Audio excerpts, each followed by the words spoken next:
ॐ शान्ताकारं भुजगशयनं पद्मनाभं सुरेशं विश्वाधारं गगनसदृशं मेघवर्णं शुभाङ्गं लक्ष्मीकान्तं कमलनयनं योगिभिर्ध्यानगम्यं वन्दे विष्णुं भवैकरं सर्वलोकैकनाथम्। ॐ नमो भगवते वासुदेवाय, नमो भगवते वासुदेवाय।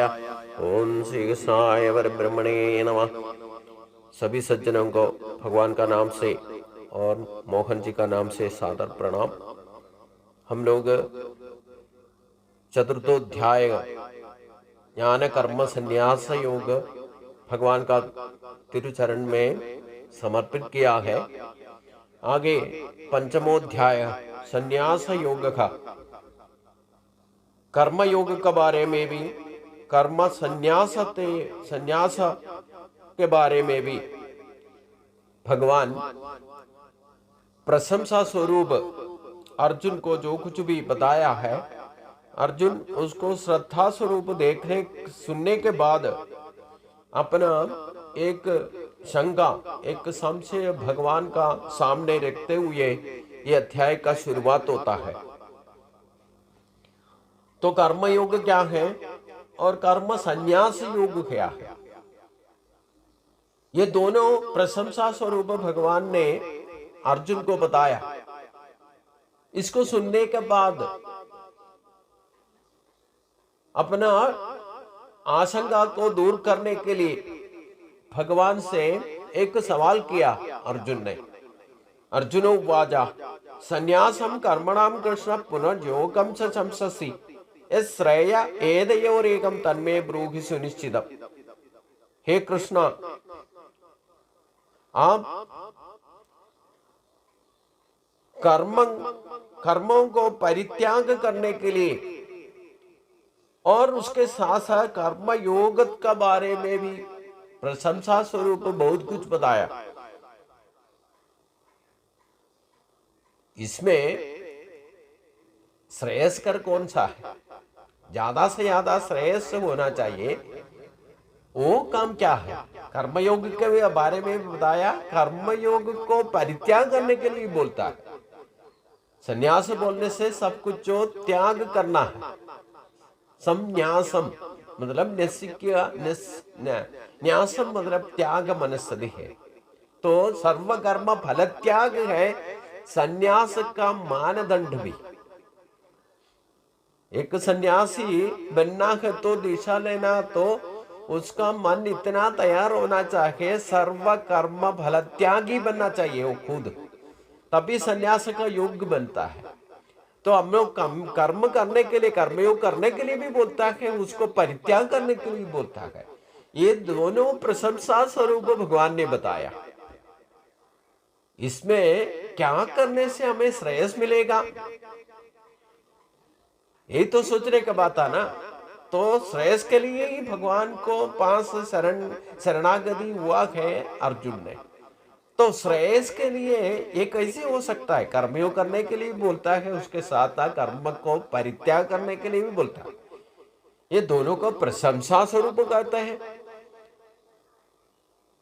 इसका उद्देश्य लिखिएगा, अर्जुन को समझ में नहीं आया तो हमें भी समझ में नहीं आता। इसलिए भगवान उसके बारे में व्यक्त करता है, संन्यास कर्मयोग से निश्रेयस करा भव तयोस कर्म संन्यास कर्मयोगो विशिष्यते। भगवान ने बताया, हे अर्जुन, संन्यास और कर्मयोग दोनों ही मोक्षप्रद है, मोक्षदायक है। लेकिन कर्म परित्याग से विशिष्ट है कर्मयोग है। इसमें निष्पक्ष रूप में हमने उसको सोच विचार करने के लिए भगवान सूचना दे रहा है। संन्यास क्या है और कर्म परित्याग क्या है, इसमें ये दोनों हम ठीक तरह से समझ नहीं पाया। इसलिए भगवान इसमें संन्यास बोलने से, दोनों कर्मयोग बोलने से भी दोनों मोक्षप्रद है। लेकिन ज्यादा अच्छा कौन सा है? कर्म को परित्याग करने से अच्छा है कर्म करना ही है। क्योंकि कर्म संन्यास ते मोक्ष नहीं प्राप्त होगा। मतलब हमने जो कुछ भी काम करना है उसको करना ही करना है, उसको छोड़ करके मोक्ष प्राप्ति नहीं होगा। इसलिए कर्म योग को विशिष्ट इसलिए माना जाता है, जो कुछ भी हमने, भगवान ने पिछले तीसरा अध्याय में बताया था, न कि कच्चित क्षणम अभिजात दुष्कृत्य कर्म कर। तो हमने जन्म से लेकर मृत्यु तक एक पल भी व्यर्थ नहीं करना है, व्यर्थ करना ही नहीं देखा, क्योंकि सर्व प्रकृति जाय गुणे, प्रकृति का गुणों का अनुसार हमने कर्म परित्याग नहीं कर सकता। इसलिए कर्म योगी श्रेष्ठ है।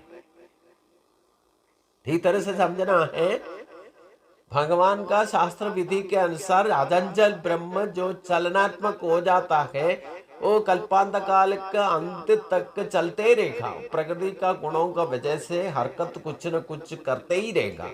हम केवल कर्मेंद्रियों से अपना कब्जा में रहकर हम हाथ बंद करके बैठने से उसको कर्म संन्यास नहीं बोल सकता, कर्म को परित्याग नहीं बोल सकता, क्योंकि हमारा शरीर के अंदर ही जो कुछ भी हरकत करता है होता ही रहता है। श्वासगति होता है और प्रकृति का चाल में हमारा हृदय का स्पंदित होते रहता है। इसको कैसे हम ठप कर सकता है? उसको प्रकृति का अनुकूल ही चलना ही अच्छा है। इसलिए कर्म योग को विशिष्ट माना जाता है, क्योंकि हम कर्म को पूर्ण रूप से, एक सन्यासी भी उसको परित्याग नहीं कर सकते। इसलिए कर्म को सन्यास, सर्व कर्म फल त्याग बोलने से भी एक सन्यासी को भी कुछ न कुछ करते ही रहना जन्म मृत्यु तक। इसलिए कर्म योग को कभी पूर्ण रूप से परित्याग कोई भी नहीं कर सकता। इसलिए कर्म करना ही विशिष्ट है, कुछ न कुछ करना ही है। तो हम कुछ अच्छा कर्म करूं, वो भी भगवान प्राप्ति के लिए। क्या भगवान को प्रसाद मिलना, भगवान का प्रसाद, हमारे काम से भगवान प्रीति देना लेना है। वही उद्देश्य लक्ष्य से हम जो कुछ भी करो वो व्यर्थ नहीं होगा। एक दिन तो हमारा शरीर ठप हो जाएगा, तो शरीर मृत्यु में बढ़ जाएगा, तो सर्व वही कर्म संन्यास है, उसी को संन्यास बोलता है। तो हमारा शरीर में जब तक भगवान का सानिध्य है तब तक हम कुछ न कुछ हरकत करते रहेगा। जब शरीर भगवान छोड़ देगा तो उधर ही कर्म संन्यास हो जाएगा। तो हमें शरीर जो मिलता है मोक्ष प्रद के लिए, मोक्ष प्राप्ति के लिए कुछ न कुछ करते ही रहने से, वो भी फलेच्छा काम, फलेच्छा नहीं होना चाहिए। और अपना कर्तृत्व अभिमान से, हमारा ही वजह से ये सब कुछ हो रहा है करके हम सोच के काम नहीं करना। अपना समर्पित रूप से जो कुछ भी काम करेगा वो मोक्ष प्रद हो जाएगा, कर्म बंध से मुक्त हो जाएगा। इसलिए कर्म संन्यास से भी अच्छा है कर्म योग, उसी को, इसलिए उसको विशिष्ट माना जाता है। न्यायस्य नित्य संन्यासी यो न द्वेष्टि न कांक्षति न द्वंद्वो महाबाहो सुखम बंधाल प्रमुच्यते। हे अर्जुन, याद हो रहा, जो भी भक्त जो है, किसी के बारे में दोष निकालने वाला और आग्रह रखने वाला, वो कभी सन्यासी नहीं हो सकता। मतलब किसी में भी जो भी कमी है महसूस होता है तो भी उसको निकाल करके हम ऐसे इधर उधर बता करके उसको प्रजनन करने वाला यथार्थ भक्त नहीं है। और अपना आग्रहों को टालना चाहिए। और न द्वेष्टि ना कामसति, मतलब किसी के बारे में ऐसे कमी बेसी निकालने में मुक्त होना है और कभी कुछ भी आग्रह नहीं रखना है। ऐसे आदमी नित्य सन्यासी है। सुखम दुखम रागम द्वेषम, ये द्वंद्व भाव को समभावना से सन्यासी मानने जाएगा वो जरूर मुक्त हो जाएगा। इससे पहले भी भगवान बताया था, ये द्वंद्व भाव से हम समचित्त होना है, उसी को योग कहते हैं। सिद्ध सिद्ध्यो समोत्तम योग उच्चते, सिद्ध सिद्ध्यो समो भूत्वा समोत्तम योग उच्चते। भगवान जो कर्म योग के बारे में बताया था, तब दूसरा अध्याय में बताया था, योगस्तक कुरु कर्माणि संगम त्यक्त्वा धनंजया सिद्ध सिद्ध्यो समो भूत्वा समोत्तम योग उच्चते। उसी के लिए हमें पक्वता लाने के लिए हम किसी में कमी पेशी करना नहीं है। हमारा ये अविद्यादि दोष में हम बाहर देखते रहता है, बाहर का सुनते रहता है, उसी में क्या कमी है नहीं है, इसी के बारे में अविद्यादि दोष का दौर में उसमें दोषी माना जाता है। उसी के पीछे हमारा पूरा दिमाग लगा देता है। तो हमारा आग्रह को कड़ियान में लाओ, नियंत्रण में लाओ, और किसी के बारे में कमी पेशी हम बोलते रखना नहीं चाहिए। उसको निकालने में हमारा बुद्धि तेज है, लेकिन उसमें हम किसी के बारे में, कोई भी काम के बारे में, किसी के बारे में भी दोषी नहीं निकालना, मतलब किसी का चुगली नहीं करना है। हम ऐसे किसी के बारे में कमी पेशी की तरह के ढूंढते रहता है। हमारा घर में होने दो, बाहर होने दो, दूसरा कोई करता तो उसी के पीछे दौड़ गया। हमारा पड़ोसी वाले होंगे, हम देखते रहता है वो क्या करता है क्या नहीं करता है, वो दूसरों को बताते रहता है। इसलिए ऐसे दोषी बुद्धि से कोई भी काम नहीं करना है। किसी के बारे में अपना आग्रह नहीं रखना है। हम आशा रखने से हम निराश होना पड़ेगा। और जो कुछ भी मिलता है उसमें आत्मसंतुष्टि से, सुख होने दो दुख होने दो, हम आसानी से उसको समबुद्धि के तौर पर उसको देना है। द्वंद्व भाव से मुक्त होना है। उसी के लिए सुख दुख होने दो, गर्मी होने दो, ठंडा होने दो, या धर्म होने दो, अधर्म होने दो, जो कुछ भी द्वंद्व भाव दिखाई देता है उसमें समचित्तता लाना है। सिद्ध सिद्ध्यो समो भूत्वा, उसी में और मोक्ष प्राप्ति के लिए अच्छा है। निर्द्वंद्व भाव आसन या निर्द्वंद्व भाव अवस्था को, निर्द्वंद्व अवस्था को जो हासिल करता है उसी को सन्यासी माना जाता है। हम लोग जो सन्यासी मानते हैं, जो एक आश्रम में जाकर भर्ती होकर के या दीक्षा लेकर के अपना वस्त्र चेंज करके के उधर भर्ती होने पर हम उसी को सन्यासी बोलता है। लेकिन भगवान सन्यासी को किसको बोलता है? द्वंद्व भाव को जो जीतता है वही सन्यासी माना जाता है। उसमें हमारा चाल चलन, हमारा हरकतें, हमारा वस्त्र धारण, ये सब कुछ नहीं देखता। निर्द्वंद्व भाव से जो मुक्त हो जाता है वो सर्व कर्म फल त्यागी है, वही सन्यासी का मानदंड है।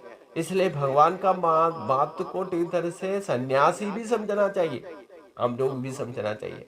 कौन यथार्थ सन्यास सर्व कर्म फल त्यागी सन्यास का मानदंड कहा जाता है, तो हमारा मन से भी, तन से भी, हमारा हरकतों से भी हम सन्यासी बनने लायक है कि नहीं, हम खुद सोचना है।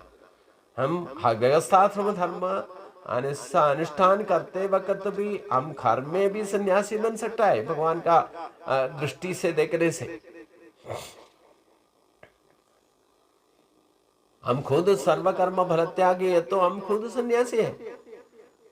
उसमें वस्त्र धारण का तौर पर या कोई अब ऐसे रहने का जगह चेंज करने से कोई सन्यासी नहीं बनेगा।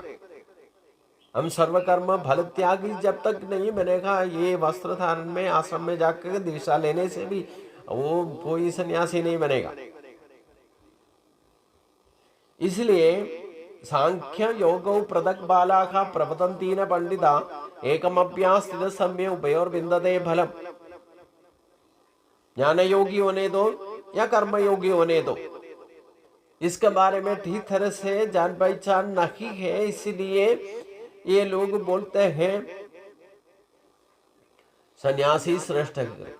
लेकिन कैसे सन्यासी का मानदंड क्या है, ये भगवान ने जो कुछ भी बताया, अगर इसके बारे में जानकारी नहीं है, वो पंडित होने दो या ज्ञानी होने दो, कर्मयोगी होने दो, उसको ठीक तरह से संन्यास का बारे में समझ नहीं पाया। इसलिए इसको ठीक तरह से समझ करके अपना अनुष्ठान में कृतकृत्यता से शास्त्रों को अनुसार शास्त्रांगानुसार बोलने से भगवान जिस कर्मयोग के बारे में बताया यज्ञ कर्म स्वरूप होकर के जो मुक्ति का प्राप्त भगवान प्राप्ति के लिए जो कुछ भी करना है उसी को कर्मयोग माना जाता है। उसी साथ से जो कर्मयोग करते हैं वो फल स्वरूप वो कर्मयोगी भी है और सन्यासी भी है। अब अभी हम लोग ठीक तरह से कर्मयोग अनुष्ठान करने से हम सन्यासी का भी योग्य हो जाता है। यथार्थ कर्मयोगी सन्यासी बनता है। जो सन्यासी होगा वो मुक्त प्राप्ति होता है। हमारा कर्म करने का काम करने का भावना से ये बंधन होता है। इसलिए मैं कहा है कोई भी संभव हमारा अनुभव में कोई भी काम से या कोई भी कर्म से कभी सुख दुख पैदा नहीं होता है। हम वो कर्म के साथ में जितना अटैच रहे ममता रखते हो हमारा भाव कैसा है उसी हिसाब से उसी में अच्छा होगा तो वो सुख प्राप्ति होगा हमारा अनुभव में होगा जाएगा।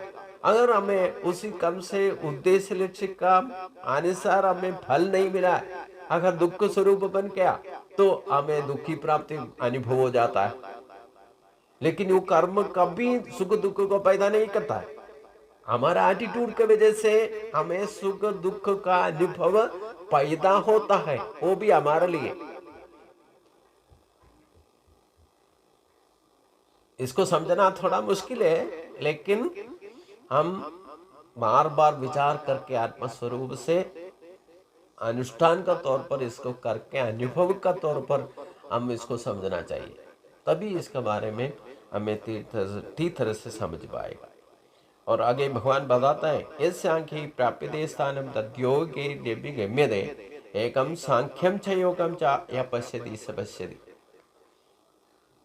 ज्ञान योगी होने दो या कर्मयोगी होने दो ये दोनों आखिरी में भगवान के पास ही जाएगा।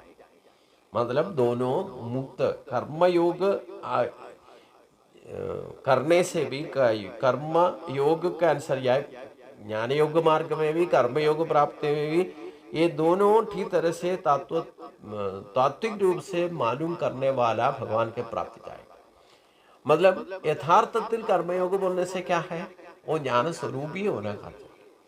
हम जिस काम करने से भगवत प्राप्ति या भगवत प्रीति हमें हासिल हो सकता है उसी कर्म को निष्ठा का अनुसार हम करने से उसी को कर्मयोग बोलते हैं। उसी के लिए जो ज्ञान प्राप्त होता है वो ज्ञान योगी अनुभव ज्ञान से बन जाएगा तो वही कर्म का द्वारा ही वो खुद सन्यासी बन करके मुक्त हो जाएगा। वो खुद यथार्थ ज्ञान हमें हासिल हो गया तो वो मोक्ष प्राप्ति के लिए काफी है। वो ज्ञानी प्राप्ति से अनुसार हम अपना कर्तव्य कर्म को बंधन मुक्त बनाना ही है। कर्म बंधन से मुक्त होने से वो भगवत प्राप्ति के लिए उतना ही काफी है। इसका मतलब क्या है हम जो कुछ भी जानकारी पहले कर लेना है या सुन के भी किताब पढ़ करके शास्त्रों का अनुसार हम ज्ञान योगी बनना है। ज्ञान योगी होने का तौर पर आत्मा विचार करके गुण दोष का बारे में विवेचन करके अपना कर्तव्य कर्म क्या है क्या नहीं है सोच समझ के वो अपना कर्तव्य कर्म को फलेच्छा का विनय आशा का विनय आग्रह का मुक्त हो करके अपना कर्तव्य कर्म के ठीक सोच समझ से कर करके उससे मुक्ति होना ही कर्म बंधन नहीं होना। आध्यात्मिक मार्ग में भी होने हो भौतिक दल में भी होने दो हम कभी भी कर्म बंधन से मुक्त होना तो उसी का अनुसार हम ज्ञान प्राप्ति लेना ही लेना है। और ज्ञान योग को लेने के बाद ज्ञान योग को विशेष ज्ञान में परिवर्तन करने के लिए भगवान पिछले अध्याय में बताया था, वही ज्ञान कर्म संन्यास बोलते हैं। मतलब जो जानकारी हमने हासिल किया है शास्त्र विधि के अनुसार, उसी के अनुसार हम कर्मयोगी बनना है। उसी अनुसार कर्मयोगी बनेगा तो कर्म बंधन से मुक्त होगा तो जरूर भगवत प्राप्ति प्राप्त हो जाएगी। इसलिए भगवान बोलते हैं कर्मयोगी होने दो, ज्ञान योगी होने दो, वो एक ही जगह पहुंच जाएगा।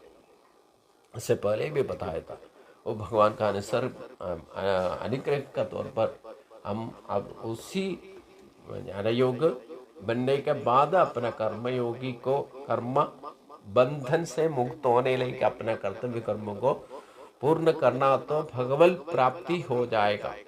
इसी के लिए भगवान का कृपई आखिरी तक हमें होना चाहिए, तभी हम इसी लक्ष्य को प्राप्ति कर सकता है। उसके लिए भगवान को प्रार्थना करते हुए आज का भाग हम इधर समर्पित करेंगे। इसके आगे भगवान क्या कहता है इसी अध्याय में अगले दिन में सोच विचार करेंगे। सभी को नमस्कार।